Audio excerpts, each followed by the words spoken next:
Your contractions start at midnight. No phone, no hospital, just firelight, a few low voices, and the sound of your own breathing getting sharper. This is the most dangerous moment of your entire life, and it has been, for every woman, for the last 300,000 years. So here's the question that should bother you.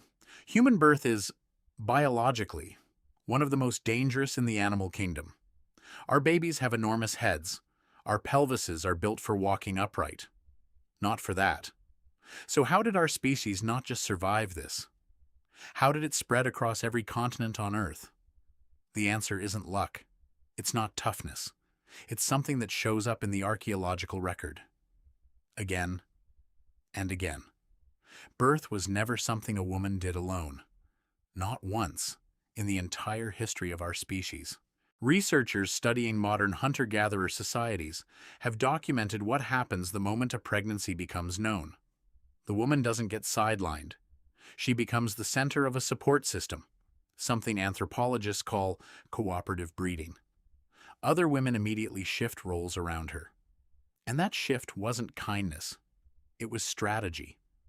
Researchers modeling pre-modern mortality using historical and hunter-gatherer population data estimate that, without intervention, roughly 1 in 3 women died in childbirth.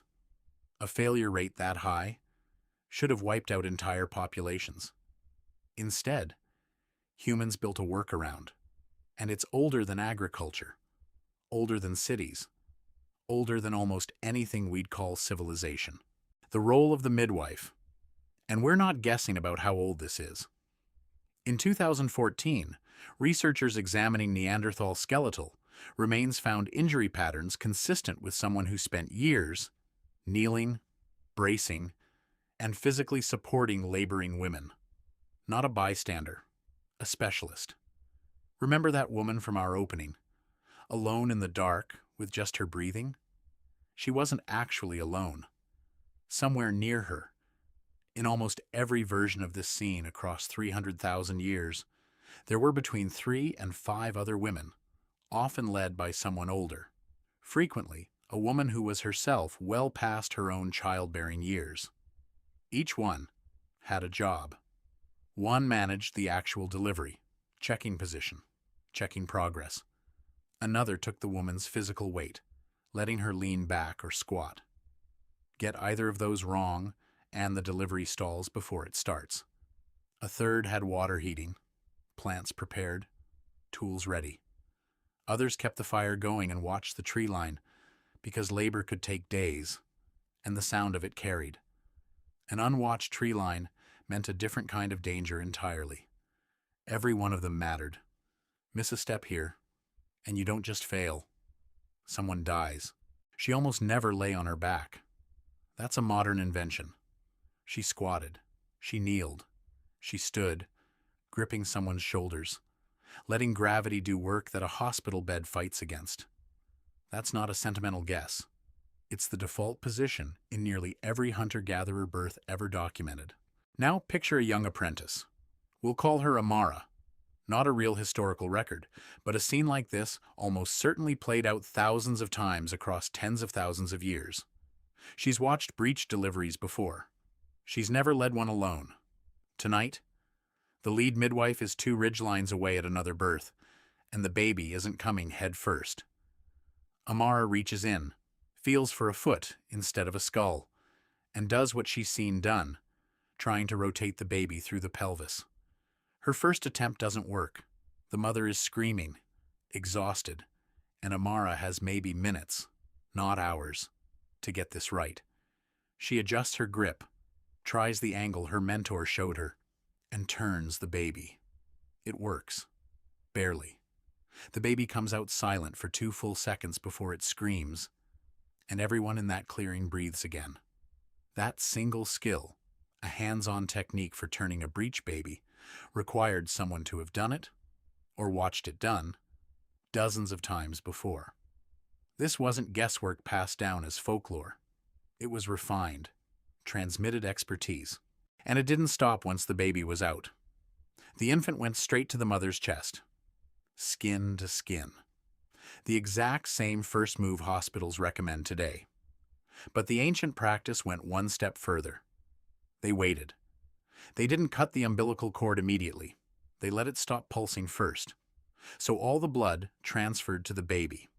Modern medicine only formally adopted this, called delayed cord clamping, in the 1990s.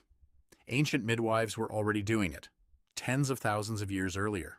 So if you're keeping score, birthing position, delayed cord clamping, immediate skin to skin, that's three things modern maternity wards eventually circled back to, after ancient women had already worked them out through trial, error, and centuries of repetition.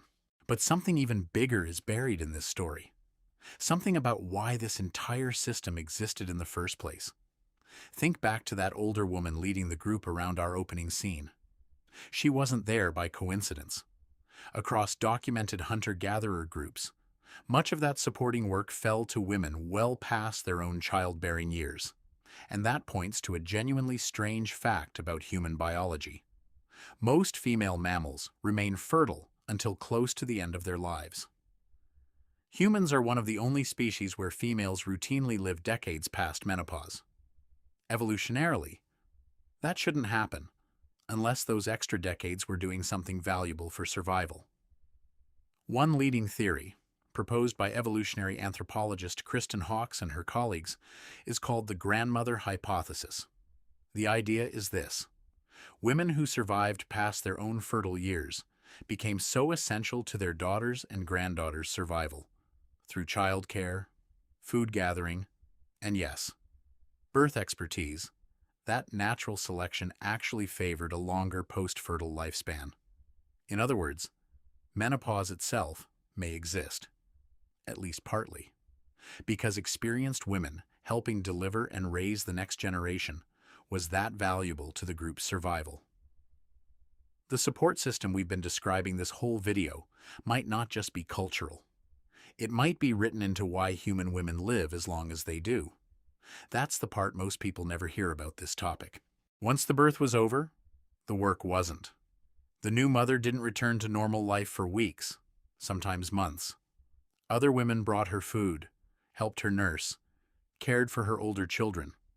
Anthropologists studying groups like the Hadza in Tanzania and the Kung in the Kalahari found that women who received this kind of sustained postpartum support had significantly better survival outcomes for themselves and their babies. And this wasn't unique to one region. Structured multi-week recovery periods, with the community absorbing the mother's labor, show up across unrelated cultures worldwide. There were protocols for when things went wrong, too. If an infant wasn't breathing, the midwife made fast calls, clearing airways, trying to stimulate breath. Some infants were revived, others weren't. And even then, burial sites from around 100,000 years ago show infant remains treated with clear ceremony and care. Even failure was met with reverence, not abandonment. What comes next should genuinely unsettle you about modern maternity care.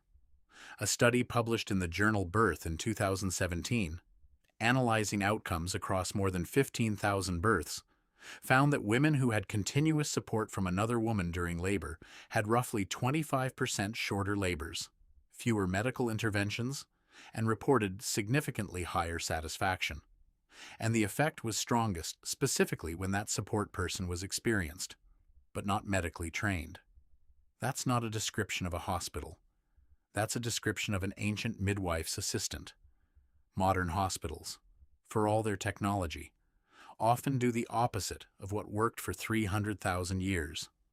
Rotating staff, sterile rooms, family sometimes excluded. The ancient model was built entirely around the reverse. Familiar faces, trusted people, specialists who had known the woman her whole life. And when birth went normally, no complications.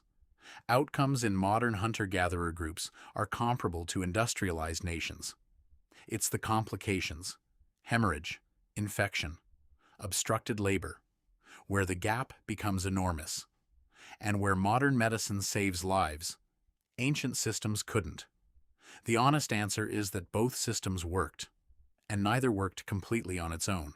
This entire body of knowledge, plant compounds for pain and labor induction, positioning, breech techniques, postpartum care, was accumulated over roughly 300,000 years of trial and error, refined generation after generation.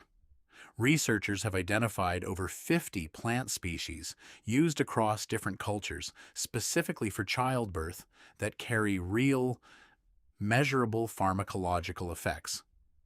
And it explains something that should bother you about how history gets told. This knowledge was never written down.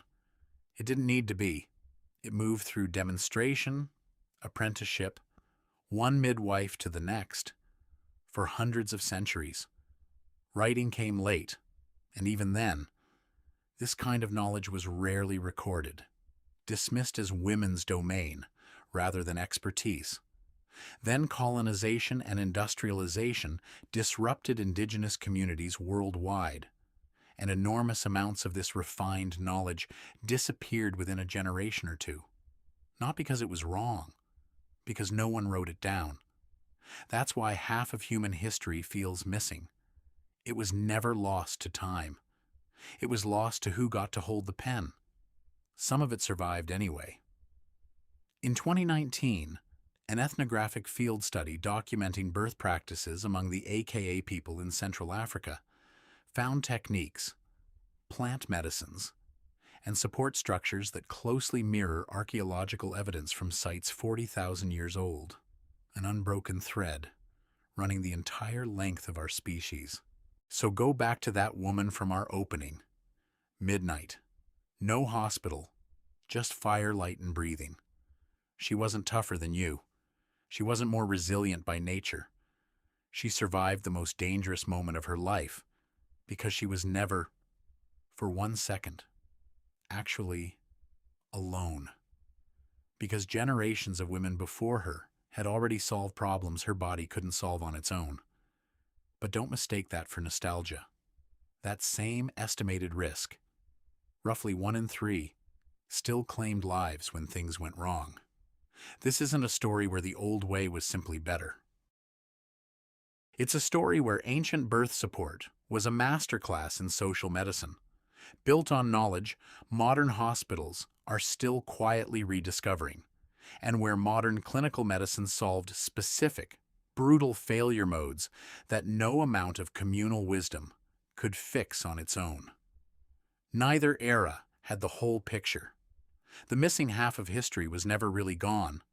It's in every midwife's hands, every doula standing beside a laboring mother today, every tradition that still treats birth as something a community carries, not something one woman is left to survive alone.